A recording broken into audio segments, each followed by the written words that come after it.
Warga Desa Wali tewas diterkam buaya. Seorang warga Desa Wali, Kecamatan Namrole, Kabupaten Buru Selatan, atas nama Halimah Rahakbau ditemukan tewas akibat diterkam buaya di Sungai Wali. Informasi yang dihimpun, kejadian terjadi pada Selasa 20 Agustus pagi pukul 10.35 waktu Indonesia Timur dan baru ditemukan pada pukul 13 waktu Indonesia Timur. Korban paruh baya yang diketahui merupakan seorang penjual biota laut jenis bia diduga tewas akibat diterkam buaya ukuran besar. Jamia Seknun, salah satu warga Desa Wali, dalam penuturannya menjelaskan dirinya sempat melihat korban lewat pagi hari melewati depan rumahnya untuk pergi mencari bia di kawasan Sungai Wali yang terhubung dengan pantai sebagai lokasi tempat mencari bia.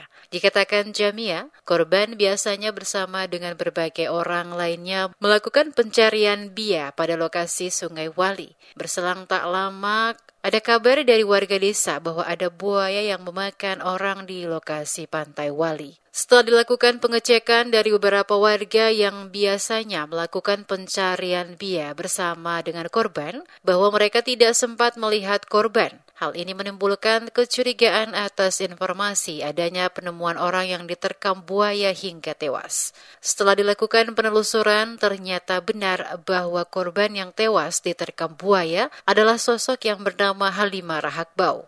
Kebetulan beta mama ada bataria, katanya ada yang kasih tahu, kata buaya ada makan orang. Akhirnya mama bataria lalu beta lari tanya, kata itu betul buaya ada makan orang. Nah, ternyata cek-cek bayi bilang iya itu buaya ada makan orang. Tapi awalnya belum tahu siapa ya? Iya, belum tahunya siapa. Nah, setelah masyarakat semua bilang anak-anak semua ada semua. Nah, cuma beta kayak terpukul lah, beta bilang ini kata.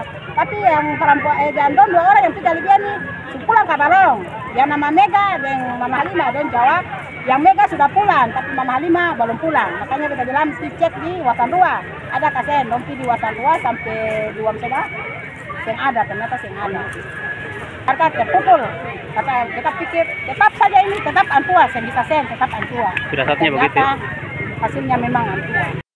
Sesuai data di lokasi kejadian, korban ditemukan di bawah badan buaya saat buaya yang memangsanya ditembak mati aparat TNI Polri. Saat ditemukan, korban dalam kondisi telah tewas dengan beberapa luka di tubuhnya, termasuk potongan kaki kiri yang terputus ditemukan di perut buaya. Saat kejadian, dirinya sempat menanyakan beberapa tetangga lain yang telah pulang lebih awal, namun mereka tidak mengetahui keberadaan korban.